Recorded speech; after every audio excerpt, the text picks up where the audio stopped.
क्या आपने कभी सोचा है कि इंसान की सबसे बड़ी हार कहाँ से शुरू होती है? ये तलवारों या युद्ध भूमि से नहीं, बल्कि उसके अपने शब्दों से शुरू होती है। हम अक्सर सोचते हैं कि दिल का बोझ हल्का करने के लिए सब कुछ कह देना सही है, लेकिन सच तो ये है कि जितना ज़्यादा आप अपने मन की बातें खोलते जाते हैं, उतना ही आप अपने आप को कमज़ोर करते जाते हैं। दुनिया आपके दर्द को समझने नहीं आती, बल्कि अक्सर आपके ही शब्दों को हथियार बनाकर आपके खिलाफ खड़ी हो जाती है। आचार्य चाणक्य ने बहुत पहले कहा था, बोलना हर किसी के बस की बात है, लेकिन चुप रहना एक कला है, और जो इस कला को सीख लेता है उसका कोई कुछ नहीं बिगाड़ सकता। यही वजह है कि आज हम बात करेंगे उन 7 रहस्यों की, जिन्हें अगर आपने गुप्त रखा तो आपकी ज़िंदगी मजबूत होगी, लेकिन अगर इन्हें किसी से साझा कर दिया तो यही बातें आपकी हार का कारण बन सकती हैं। ये केवल साधारण सलाह नहीं है, बल्कि यह आत्म सुरक्षा का विज्ञान है। राजाओं और योद्धाओं ने भी इन नीतियों को अपनाकर अपनी ताकत बनाए रखी है। जिन लोगों ने इन्हें अनदेखा किया, उनका पतन बहुत जल्दी हो गया। इसलिए मैं आपको आग्रह करता हूं कि इस वीडियो के अंत तक मेरे साथ बने रहिए, क्योंकि जो 7वीं बात मैं बताने वाला हूं, वो आपके जीवन की सबसे बड़ी ढाल साबित हो सकती है। और अगर आप भी इस कला को सीखना चाहते हैं तो अभी कमेंट में लिखिए #मन के बाद। आचार्य चाणक्य और चंद्रगुप्त एक बार तक्षशिला से लौटते समय एक छोटे गांव में रुके। शाम का समय था, लोग अपने अपने घरों में लौट रहे थे। तभी उन्होंने देखा कि गांव के चौपाल पर एक परिवार बैठा झगड़ रहा था। पति पत्नी ऊंची आवाज में एक दूसरे को दोष दे रहे थे और आसपास खड़े लोग तमाशा देख रहे थे। कोई हंस रहा था, कोई सलाह देने का दिखावा कर रहा था, और कुछ तो उनके बच्चों पर ताने कस रहे थे। ये दृश्य देखकर चंद्रगुप्त ने आचार्य से पूछा, गुरुदेव, क्या अपने दुख दर्द और परिवार की समस्याओं को दूसरों से साझा करना गलत है? कभी कभी तो लगता है कि दूसरों से कहने पर मन हल्का हो जाता है। आचार्य ने गंभीर स्वर में उत्तर दिया, पुत्र, यही सबसे बड़ी भूल है। घर की बात कभी बाहर नहीं जानी चाहिए। जब तुम अपने घर की दरारों को लोगों के सामने खोलते हो, तो वे उन्हें जोड़ने नहीं बल्कि और चौड़ा करने लगते हैं। लोग करुणा से ज्यादा कथा चाहते हैं। वे तुम्हारे दुखों से सीख नहीं लेंगे, बल्कि उनका उपयोग तुम्हारे खिलाफ करेंगे। फिर उन्होंने एक कहानी सुनाई। एक गांव में 2 भाई रहते थे। घर में छोटे छोटे झगड़े रोज होते थे। एक दिन बड़े भाई ने गुस्से में आकर पंचायत के सामने अपने छोटे भाई की बुराई कर दी। पंचायत में बैठे लोगों ने मजा लिया, हंसी उड़ाई और गांव भर में ये बात फैल गई। नतीजा ये हुआ कि दोनों भाइयों के बच्चों से लोग दूरी बनाने लगे और पूरा परिवार अपमानित हो गया। चाणक्य बोले, जिस दिन घर का झगड़ा बाहर जाता है, उसी दिन उस घर की इज्जत गिर जाती है। बाहर की दुनिया मरहम नहीं लगाती, बल्कि नमक छिड़कती है। उन्होंने आगे कहा, याद रखो पुत्र, चाहे हालात कितने भी बिगड़ जाएं, घर की परेशानियां केवल घर के भीतर ही सुलझनी चाहिए। बाहर वालों से उम्मीद करना कि वे मदद करेंगे, सबसे बड़ा धोखा है। दुनिया तुम्हारे दुख को समझेगी नहीं, बल्कि उसका मजा लेगी, और अगर कभी सहानुभूति भी दिखाएगी तो उसके पीछे भी कोई स्वार्थ छुपा होगा। इसलिए जीवन की पहली नीति यही है कि परिवार की समस्याएं कभी किसी और से साझा मत करो। ये तुम्हारी नींव है। नींव अगर हिल गई तो पूरा महल ढह जाएगा। चंद्रगुप्त यह सुनकर कुछ देर तक चुप रहा। उसे याद आया कि बचपन में उसने अपने दोस्तों को घर की लड़ाई के बारे में बता दिया था और कई दिन तक उसके दोस्त उसी का मजाक उड़ाते रहे थे। वो समझ गया कि आचार्य जो कह रहे हैं वो केवल सिद्धांत नहीं बल्कि अनुभव का निचोड़ है। दूसरी नीति, धन और कमाई का रहस्य। अगली सुबह जब दोनों नदी किनारे बैठे थे तो चंद्रगुप्त ने आचार्य से पूछा, गुरुदेव, क्या धन को छुपाना भी जरूरी है? अगर हम मेहनत से कमाते हैं तो इसमें बुराई ही क्या है कि लोग जान लें? आचार्य हल्का मुस्कुराए और बोले, पुत्र, यही सोच सबसे बड़ा जाल है। याद रखो, धन हमेशा सबसे अधिक नजरें खींचता है। जितना ज्यादा लोग तुम्हारी कमाई के बारे में जानेंगे, उतना ही ज्यादा लालच, ईर्ष्या और संकट तुम्हारे आसपास मंडराएंगे। उन्होंने उदाहरण देते हुए कहा, एक बार मगध का एक राजा अपने खजाने पर गर्व करने लगा। उसने दरबारियों को बुलाया और अपने सोने चांदी, रत्न जवाहरात से भरे कमरे दिखा दिए।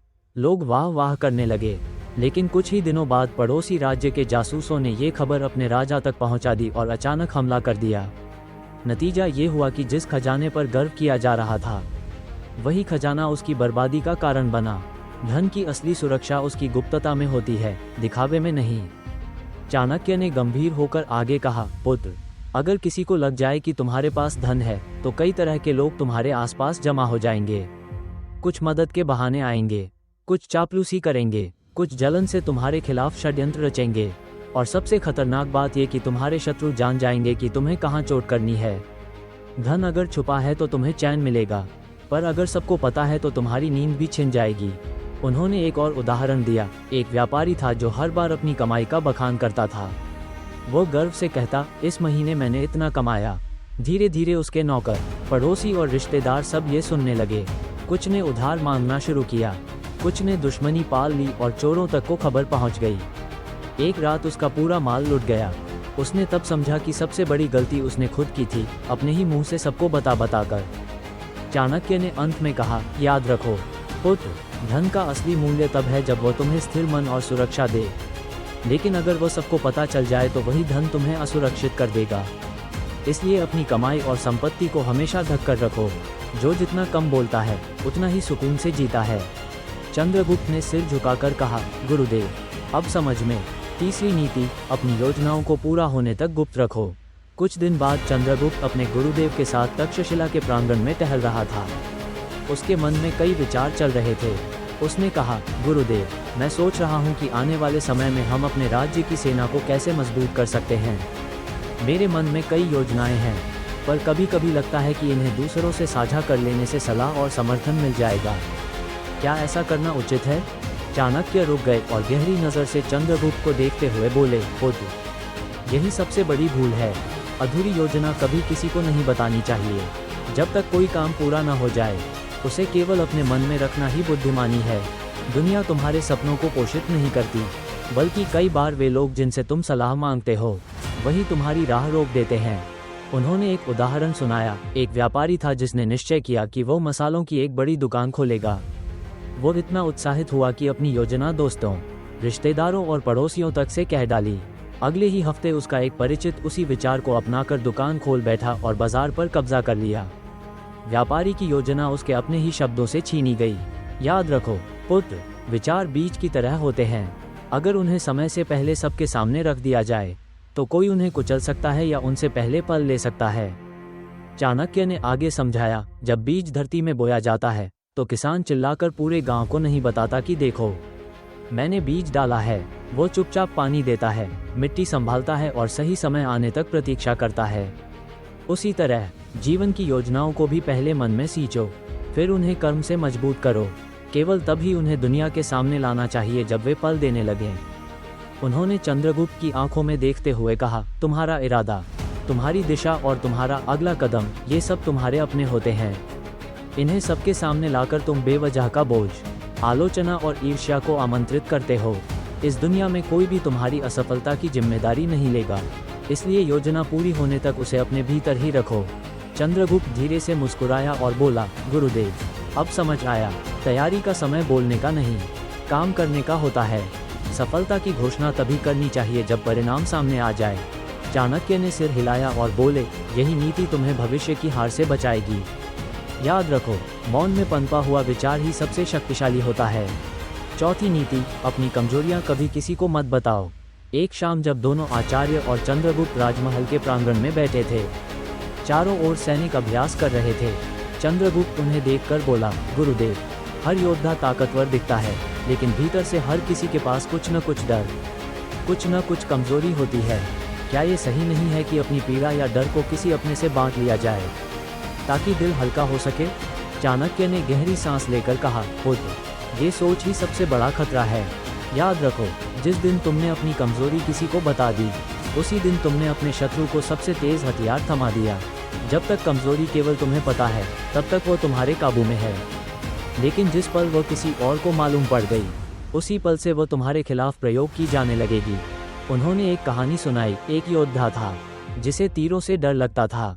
उसने अपने सबसे करीबी मित्र को ये राज बता दिया और कहा कि युद्ध में अगर तीर चलने लगे तो मुझे ढाल के पीछे छिपा देना। लेकिन समय बीतते बीतते वही मित्र शत्रु पक्ष में जा मिला और युद्ध के दिन उसने सबसे पहले शत्रुओं को यही बात बताई कि उसे कहाँ निशाना साधना है। नतीजा ये हुआ कि योद्धा बिना लड़े ही धराशायी हो गया। उसने अपनी हार स्वयं अपने शब्दों से लिख दी थी। चाणक्य ने चंद्रगुप्त की ओर देखकर कहा, अपने दुख, अपनी चोटें और अपने डर केवल अपने भीतर ही संभालो।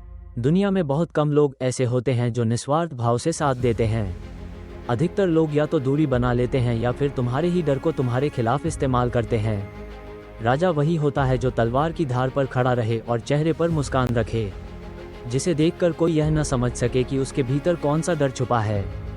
उन्होंने आगे समझाया, पुत्र, ये दुनिया अक्सर उन पर भरोसा करती है जो अपने घाव छुपाकर भी मजबूत दिखते हैं, लेकिन जो लोग बार बार अपनी तकलीफ सुनाते हैं वे धीरे धीरे दया और सहानुभूति के पात्र नहीं बल्कि उपहास का कारण बन जाते हैं। इसलिए अपनी कमजोरियों को कभी सार्वजनिक मत करो, उन्हें अपने भीतर एक चुनौती की तरह रखो और समय के साथ उन्हें ताकत में बदल दो। यही नीति तुम्हें अजेय बनाएगी। चंद्रगुप्त ने सिर झुकाकर उत्तर दिया, गुरुदेव, अब समझ आया, कमजोरी तब तक ढाल है जब तक केवल हमें पता है, लेकिन जैसे ही वह दूसरों को मालूम पड़ती है वही तलवार बनकर हमारे खिलाफ चलती है। 5वीं नीति, दान का बखान मत करो। एक दिन गुरुकुल में कुछ शिष्य बैठे चर्चा कर रहे थे। उनमें से एक बोला, गुरुदेव, मैंने कल एक गरीब को भोजन दिया। मैंने यह बात अपने मित्रों को भी बताई ताकि वे जान सके कि मैं दूसरों की मदद करता हूँ। चंद्रगुप्त भी यह सुन रहा था। उसने जिज्ञासा से पूछा, गुरुदेव, क्या ये गलत है कि हम अपनी भलाई के कामों का उल्लेख करें? आखिर इसमें तो कोई बुराई नहीं है कि लोग जान लें कि हमने किसी की मदद की है। चाणक्य ने गंभीर स्वर में उत्तर दिया, पुत्र, दान का बखान करना पुण्य को व्यर्थ कर देता है। जब तुम दान करते हो और फिर उसी का प्रचार करते हो तो वो दान नहीं रह जाता, वो घमंड का प्रदर्शन बन जाता है। याद रखो, असली मदद वही है जिसे बिना शोर किए किया जाए। जो दान छुपा हो वही शुद्ध होता है। उन्होंने एक दृष्टांत सुनाया। एक राजा था जिसने दरबार में सबके सामने घोषणा की कि इस वर्ष उसने सैकड़ों गायें ब्राह्मणों को दान दी हैं। लोग तालियां बजाने लगे, उसकी प्रशंसा करने लगे। लेकिन उसी रात राजा ने सपना देखा जिसमें एक वृद्ध ब्राह्मण ने कहा, राजन, तुमने जो दिया वो पुण्य नहीं बना क्योंकि तुमने उसका बखान कर दिया। जो दान सबको दिखाने के लिए किया जाए वो असली दान नहीं बल्कि अहंकार का आभूषण होता है। चाणक्य ने शिष्यों की ओर देखते हुए कहा, सच्चा दान वही है जिसे दायां हाथ दे और बायां हाथ भी न जाने। जो मदद दिल से की जाती है उसका फल ऊपर तक पहुंचता है, पर जो मदद सिर्फ दिखावे के लिए की जाती है वह केवल तालियों की गूंज में ही समाप्त हो जाती है। उन्होंने चंद्रगुप्त की ओर देखकर कहा, पुत्र, याद रखो, दान अगर गुप्त है तो वह दीपक की तरह है जो अंधेरे में जलता है। चाहे कोई देखे या न देखे, उसका उजाला दूर दूर तक पहुंचता है। लेकिन अगर वही दीपक केवल दिखाने के लिए जलाया गया तो उसकी रोशनी थोड़ी देर के बाद बुझ जाती है। इसलिए जब भी किसी की मदद करो उसे अपने दिल और ईश्वर के बीच की बात रहने दो। दुनिया को बताने की कोई ज़रूरत नहीं है। चंद्रगुप्त ने सिर हिलाते हुए कहा, गुरुदेव, अब समझ गया, सच्चा पुण्य वही है जो छुपा हो। जो भलाई हमने बताकर की वो भलाई नहीं, केवल दिखावा है। 6ठी नीति, अपमान और हार की कहानियां बार बार मत सुनाओ। एक दिन चंद्रगुप्त युद्ध अभ्यास के बाद थका हुआ आचार्य के पास आया। उसके चेहरे पर उदासी थी। उसने धीमे स्वर में कहा, गुरुदेव, कभी कभी जब मुझे अपनी पुरानी हार याद आती है तो दिल टूट जाता है। मैं अक्सर अपने साथियों को ये बातें बता देता हूँ ताकि वे समझ सके कि मैंने कितनी कठिनाइयाँ झेली हैं। क्या ये गलत है? चाणक्य ने उसकी ओर देखा और बोले, पुत्र, हार और अपमान को बार बार दोहराना सबसे बड़ी मूर्खता है। जब तुम अपनी हार सबको बताते हो तो दुनिया तुम्हें सहानुभूति नहीं देती बल्कि तुम्हारे भीतर की कमजोरी को पहचान लेती है और फिर वही कमजोरी तुम्हारे खिलाफ इस्तेमाल होती है। उन्होंने एक उदाहरण सुनाया। एक योद्धा था जिसे युद्ध में धोखे से हार का सामना करना पड़ा। वो हर गांव में जाकर कहता, मुझे धोखा दिया गया, मेरे साथ अन्याय हुआ। शुरू में कुछ लोगों ने उसकी बात सुनी, सहानुभूति जताई, लेकिन धीरे धीरे लोग उसका मजाक उड़ाने लगे और जब वो दोबारा युद्धभूमि में उतरा तो लोग पहले से ही यह मानकर बैठे थे कि वह फिर हार जाएगा। उसकी अपनी जुबान ने उसके लिए हार की छवि बना दी थी। चाणक्य ने आगे कहा, पुत्र, अपमान और हार जीवन का हिस्सा हैं, पर असली ताकत इस बात में है कि तुम उन्हें अपने भीतर कैसे बदलते हो। जो योद्धा गिरकर कहता है मैं हार गया, वह कभी विजेता नहीं बन सकता। लेकिन जो चुपचाप उठकर फिर से तलवार थाम लेता है वही सच्चा योद्धा कहलाता है।